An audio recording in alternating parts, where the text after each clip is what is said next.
많이 힘드시지 않으세요? 식사하셨어요? 제가 태백이랑 들어갈 수 있을까요? 없을까요? 청문회 끝나고 간사님한테 너만 질문을 그렇게 하냐 좀 혼났어요. 당으로부터 탈당 요구도 받으셨었어요? 지금도 받고 있습니다. 아직도 있냐 뭐 이런 거 많아요.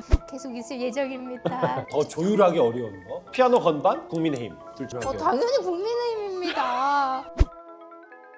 계속 집에 안 가고 근처에 있었거든요. 해제 그 발언하실 때까지. 몇 살이에요, 그럼 태백이는 지금? 2살입니다. 2살이요? 네, 저희 지금 만난 지 6개월 됐어요.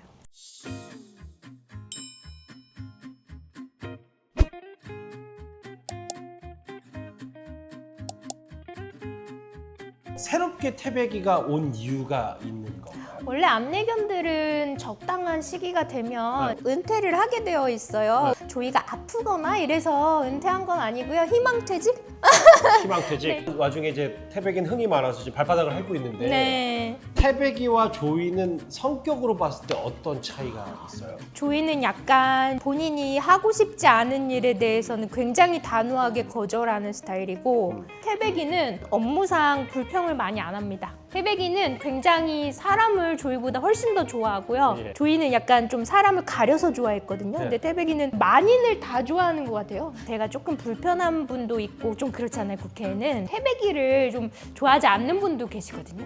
근데 별로 개의치 않고 다가가서 제가 가끔은 부담스러울 때가 있어요. 국회에 들어오신 지 5년 넘으셨으니까 네. 시각장애인 혹은 안내견의 문턱도 많이 낮아진 걸 실감하세요? 조금은 좋아졌지만 아직 풀어야 할 숙제들이 많았고요. 그래서 이제 21대 국회에도 장애인복지법 제40조를 개정을 했지만 장애인복지법이 보건복지위원회 소관 법안이에요. 저는 문화체육관광위원회에서 21대 국회에 일을 했거든요. 예. 안 올려주시는 거예요, 절대 이제 상임위에서. 이렇게 22대 국회에 들어오면서 상임위를 바꿨어요. 갔는데 정말 한 달 만에 기적적으로 통과가 됐어요. 안내견들이 원래는 정당한 사유 없이 거부해서는 안 된다라고만 되어 있었지 그 정당한 사유가 굉장히 주관적이잖아요. 네. 그래서 거부하는 사례가 많았는데 이제는 병원의 무균실, 조리실에 그 식자재가 있는 창고 그 두 곳을 제외한 곳은 정당한 사유로 아예 보지 않는 그런 법안을 이제 개정을 해서 이제 시행 중입니다. 2-3달 지났을 거예요. 그래서 많이 알려지지는 않았지만 알려지게 되면 많은 분들의 인식도 전환이 되고 거부 사례가 적어지는 그런 계기가 되었으면 좋겠습니다. 큰일 하셨어요.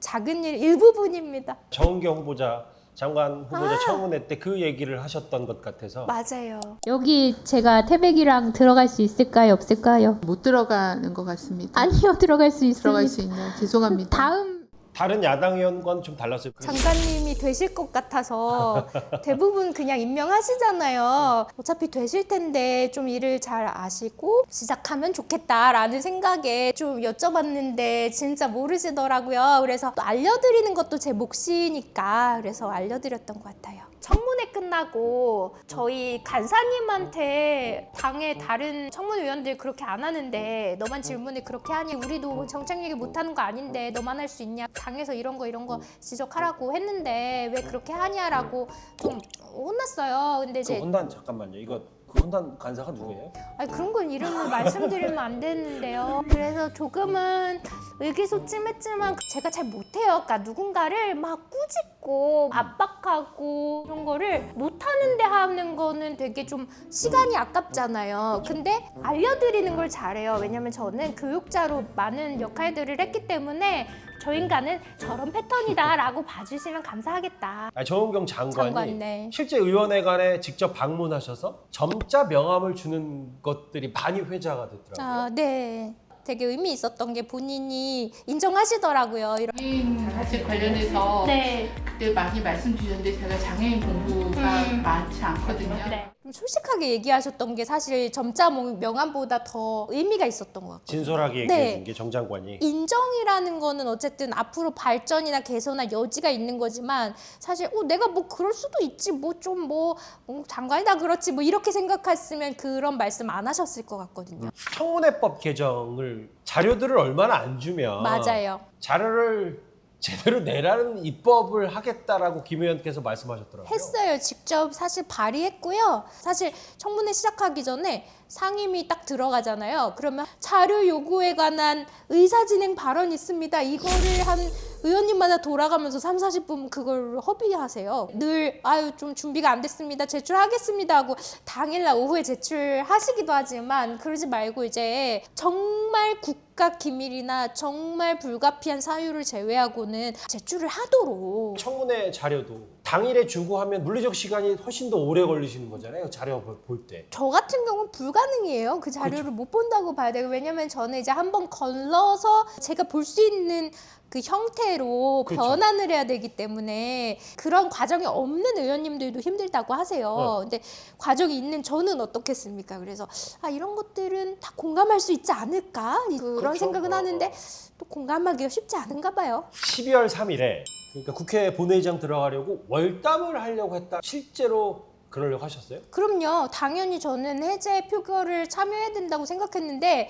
문까지는 어떻게 길을 만들어 주셔서 갔는데 절대 안 열어주시는 거예요. 다른 당 의원님들은 다 담을 넘으셨다는 거예요. 그때 당시 대표님이었던 한동훈 대표님하고도 이제 소통을 했을 때 위험하다. 오지 마라. 왜냐면은 우리는 도와줄 사람이 없는 거예요. 근데 사실 그 얘기를 듣고도 나는 그래도 몰라. 할 수 있어. 계속 찾아봤어요. 누구는 뭐 어디로 들어갔다더라. 그럼 거기 좀 가보고. 그럼 또 거기도 접근이 불가능해요. 이미 제가 조금 늦었는지 많이 차벽이랑 그 병력으로 막혀 있었어요. 그러니까 제가 들었던 것보다 훨씬 더 많은 노력과 시도를 하셨어요. 모험을 좀 했어요. 그날 계속 집에 안 가고 근처에 있었거든요. 해제 그 발언하실 때까지 4시쯤까지. 네, 계속 있었어요. 그날 본회의장으로 부르시기도 하고 당사, 중앙당 당사 3층으로 부르시기도 하고 그게 한 몇 번 계속 교차되었어요. 그래서 좀 혼선이 있었던 것 같고 질문 주시는 대로 제가 아는 만큼 답변을 하겠습니다. 장애인 의원하고 또 제가 여성이기도 하고 위험 상황에 노출되는 것에 대해서 많은 우려를 가지고 계속 기본적으로 그래서 난 그래도 해야지 라는 게 또 저의 좀 패턴이기도 하거든요. 그래도 몰라 또 들어갈 수 있는 방법이 있을 수도 있어 해서 막 찾아 돌아다녔는데 사실 없더라고요. 그래서 못 들어갔고 굉장히 안타까웠어요. 그 다음날 SNS에 썼는데 제가 4년 내내 21대 국회에 배려프리한 사회를 만듭시다. 그런 제약을 좀 없애자라는 취지를 가지고 의정활동을 했는데 이게 이제 장애물이 진짜 저에게는 물리적 장벽, 그 벽으로 나타나서 결국에 벽이. 나도 못 넘었다. 이제 이런 거를 굉장히 죄송하다는 그 글을 좀 썼었거든요. 네. 근데 진짜 암담했어요. 결국에 없애자고 하는 그런 의정활동하는 의원조차도 결국에는 담을 못 넘어서 해제 표결을 못했구나라는 게 굉장히 참담하더라고요. 개인적으로. BBC 인터뷰거든요. 아, 네. 청각장애인들은 계엄이 났는지도 몰랐다. 그 다음날 사실 출근해서 업무를 했는데 민원이 저에게 왔어요. 본인은 몰랐다. 이게 무슨 상황이냐. 두렵다. 왜냐면 오늘 밤에 내가 잠을 어떻게 자냐 막 이러시는 거예요. 그래서 제가 그럴 일은 이제 없을 것이다 라고 하면서도 제가 어떻게 합니까? 그렇죠. 사실 계엄을 할 수 있는 법적 근거에 따르면 이제 국가적 재난 상황이나 그렇죠. 전시 상황이란 말이죠. 그렇게 되면은 재난기본법에 보면은 이제 재난의 상황을 알릴 때는 재난 취약 계층이라고 해서 장애인 어르신이 포함이 되어요. 좀 더 지원을 해야 된다 알 수 예. 있도록 그런 근거가 있는데 계엄 때 그게 이제 정말 해야 되는 상황이었다면 반영이 되었어야 되는 거죠. 탄핵, 찬성 투표를 2번 다 하시면서 당으로부터 탈당 요구도 받으셨었어요. 지금도 받고 있습니다. 지금도요? 네. 저희 댓글 보시면 아직도 있냐 뭐 이런 거 많아요. 계속 있을 예정입니다. 기사를 찾아보니까 그럼 날 차라리 제명시켜달라고 하셨잖아요. 아니요, 저는 감히 어떻게 제가 그런 말씀을 드립니까? 사실 그게 어떻게 됐냐면 저는 사실 예술인이었잖아요. 예술계는 굉장히 그때 많은 공연이 취소가 되었어요. 근데 그럼요. 공연 하나를 준비하기 위해서는요 굉장히 재정적으로 뭐 많은 노력과 공을 이미 들였거든요. 그걸 누가 보상하나요? 당론이지만 저는 좀 따를 수 없을 것 같습니다 라면서 이 말씀을 드리면서 제가 어떤 각오냐, 저는 제명당할 각오를 하고 이런 발언을 제명당할 각오. 합니다 라고 말씀을 드렸지 어디 지가 탈당해야지 제명을 해달래 이런 좀 오해나 와전이었구나, 왜곡이 그게. 되었는데 그런 말을 제가 어떻게 제안한 적도 없고요. 지금도 제안할 생각도 없어요. 저는 국민의힘을 정말 당명처럼 집 말고 좀 힘이 되게 하는 것이 저의 목표입니다. 김예지 의원이 21대 이어 22대도 비례대표를 하면서 네. 또 다른 사회적 약자 혹은 소수자가 비례대표가 될 기회를 본인이 가져간 거 아니냐. 이런 비판에 대해서는 어떻게 생각하세요? 그거는 근데 단순히 제가 비례대표를 2번 받았다라고 해서 그런 비판이 있는 것이 아니라 제가 첫 번째 받았을 때도 저 비판 받았거든요. 그래서 그거는 예. 누구나 공천이라는 과정들에서 불만을 가질 수 있는 부분이 저는 있다고 봐요. 그래서 그것도 당연히 감수해야 되는 게 저의 몫이라고 봐요. 의원님께서 107명 모두 혁신 대상이라고 말씀을 하셨고 네. 제일 큰 문제가 뭐라고 생각하세요? 국민의힘 소속 의원으로서. 다양한 잠깐만요. 말씀해 주셨는데 그동안 그렇게 거침없이 쭉 얘기하시다가 국민의힘 얘기하면 나오시니까 숨이 턱턱 막히시는 것 같아요. 걸렸네요. 진짜로. 이게 이렇게 표시가 나면 안 되는데 혁신은 혁신위원장이 시키는 것도 아닌 것 같아요. 이게 혁신을 하고 싶다면 개개인이 자정 능력을 가지고 성찰하면서 그걸 시작으로 한다고 전 봐요. 그래서 그런 게 되지 않으면 아무리 좋은 또 아무리 큰 힘을 가진 혁신이가 온다고 해도 혁신은 저는 어려울 거라고. 더 조율하기 어려운 거. 피아노 건반 국민의힘. 당연히 국민의힘입니다. 건반은 그냥 이렇게 나사 돌려가지고 들으면서 맞추면 되는데 국민의힘은 이 피아노 현은 한 달 정도는 안정적으로 있거든요. 근데 이제 국민의힘 같은 경우는 아침에와 점심과 저녁에 생각이 계속 바뀔 수 있는 이런 사람들이 계시다 보니까 그래서 더 조율을 뭔가 했다 싶으면 아니고 뭔가 좀 하자 싶으면 또 아니고 이렇게 되는 게 아닌가. 그래서 너무 자연스러운 현상인 것 같습니다. 아유, 천천히. 아시겠습니다. 저도요.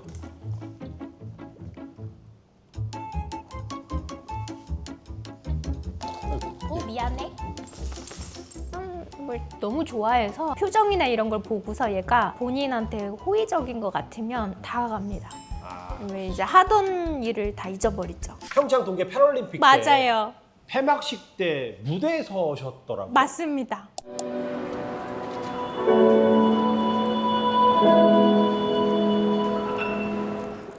어떻게 정치를 마음을 먹으셨어요? 제가 한창 활동들을 되게 다양한 방면으로 하고 있었어요. 하계에는 이제 텐덤 바이크라고 해서 사이클인데요. 장거리 선수도 했었고, 그다음에 동계에는 바이애슬론하고 크로스컨트리 스키를 좀 하고 있었어요. 이런 많은 활동들을 하고 있다가 한선교 당시 당대표님께서 제안을 하셨는데 그때도 처음에 만났을 때 저는 사실 국회에서 연주 제안을 하시나 보다 라고 생각하고 만났어요. 스타벅스에서. 근데 정말 편안하게 지금 저한테 질문 주시듯이 무슨 제안이나 이런 거를 시작하신 게 아니에요. 막 다양한 말씀도 하셨고 뭐 이제 공통 분모도 좀 찾으셨고 그리고 그분이 전에 앵커 하시던 시절에 제가 나가기도 했더라고요. 그런 얘기도 하면서 정말 사담을 많이 나누었어요. 그러다가 가시기 직전에 이제 그 얘기를 하신 거예요. 완성교연의 전략이에요. 전략이었어요. 몰랐어요. 완전 완벽한 작전 짜신 것 같은데 한 의원님이. 그래서 제가 무슨 말씀을 드렸냐면 정치라는 것에 한 번도 뜻을 가져본 적이 없습니다. 그리고 잘 모르기도 하고 그때 하신 말씀이 있어요. 예지가 이렇게 안내견하고 국회를 이렇게 걸어 다니는 것만으로도 정치야 이렇게 말씀하시는 거예요. 무슨 소리야? 그래서 나를 너무 대상화하시는 게 아닌가. 왜냐면 이제 장애인이니까 너는 별거 할 것도 없고 그냥 걔랑 다니면 된다라고 생각해서 자칫 기분이 나빠질 수도 있었지만 그러면 저런 생각을 바꾸는 것도 나의 역할이겠다라는 생각을 했어요. 그 전에도 사회적 가치를 알리기 위해 굉장히 많은 강연과 전국을 돌아다니면서 그런 역할을 했는데 이게 그때뿐인 거예요. 그리고 법적으로 제도적으로 자리 잡기 전에는 어떤 한 사람의 말인 것뿐이잖아요. 그래서 가서 동료나 선배들이 늘 원했던 것들을 직접 해결해보자.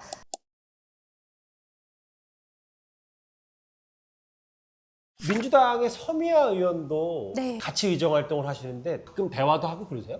네, 저희 대화 많이 하고요. 법안을 발의할 때 이런 방향성 이런 게 맞는 것들이 많아요. 지난번에 사실 발언하면은 시간이 이렇게 계속 움직인대요. 5분 남았다, 4분 30초 남았다 계속 이제 가고 있는 거예요. 근데 저희는 그 전광판을 볼 수가 없잖아요. 그렇죠. 몇 분 남았는지 체크가 안 돼요. 근데 사실 체크하시는 분들도 다들 넘긴 하시는데 근데 이제 원래 기본적으로 시각장애인 등 청각장애인 등 시간이 더 필요한 부분에 있어서는 수학능력 평가라든가 국가고시 등에서 1.5배 정도 더 시간을 주는 것이 법적으로 근거가 있거든요. 근데 국회에는 이제 국회의원 중에는 그런 사례가 이제 없었던 거예요. 본회의에서는 의장님의 재량 그리고 상임위에서는 상임위원장님의 재량에 따라 이렇게 왔다 갔다 했어요. 줄 수 있으면 주는 거고 싫으면 안 줘도 우리는 할 말이 없었던 건데 저희가 이제 국회법에 필요한 경우에는 더 줄 수 있다라는 근거를 마련하는 법안을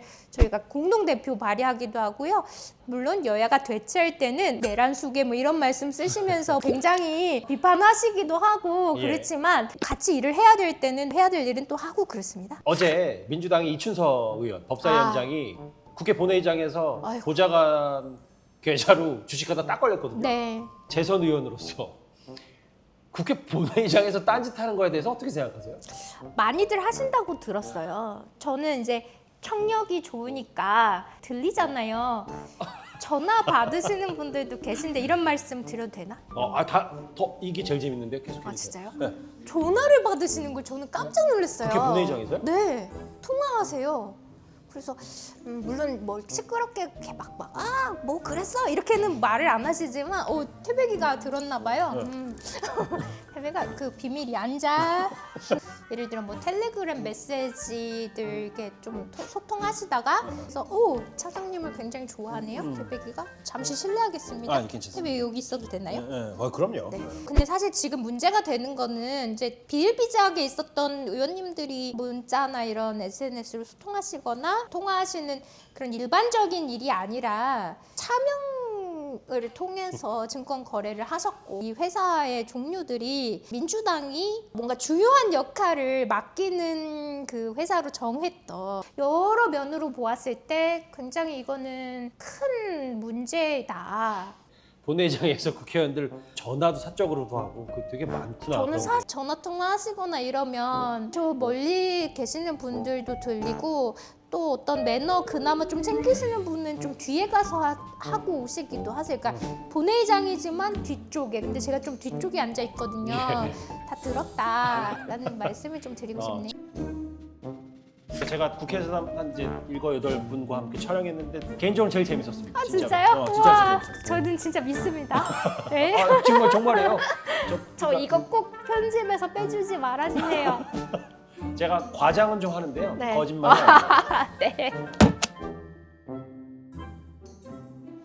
국회에서 태백이가 같이 갈 때 가장 매너가 좋은 사람 한 명만 꼽으면 누가 있어요? 저희 방과 직원분들인 것 같아요. 가장 좋은 에티켓은 뭐냐면 태백이라는 존재가 있다는 것을 제가 못 느끼게 하는 것이 가장 좋은 에티켓이에요. 네. 근데 이제 또 의원님들 중에서도 안내견 에티켓 모르시는 분들이 좀 많으세요. 그러다 보니까 이제 강아지고 태백이가 좀 선하게 생겼나 봐요. 막 우락우락하게 생기진 않았나 봐요. 곱게 좀 굽상한데 또 나름 또 잘생기기도 했고. 그래서 그런지 이제 불러보고 싶은 거죠. 뭐 멍멍아, 뭐 강아지야, 뭐 등등등 누구냐, 조이냐, 태백이냐 이렇게 좀 부르시거나 이러면 태백이도 이제 가서 그분한테 인사하고 싶고 마음이 동하는 거예요. 그러면 이제 하던 일을 사실 놓치게 되어요. 그래서 안전상의 문제가 있어서 그런데 방호과 직원분들은 제가 한 번도 말씀을 드린 적은 없는데 자동문이 있어요. 저희가 그러면은 그냥 마치 당연히 그 문은 열려 있었다는 듯이 저희가 지나가고 또 들어가고 또 제가 태백이와 다니는지를 인식하지 못할 정도로 너무 자연스럽게 도와주시는 거예요. 그래서 너무 감사하다. 그래서 이 자리를 빌어서 방호과 직원분들께 감사 인사를 드리고 싶네요. 너무 감사합니다.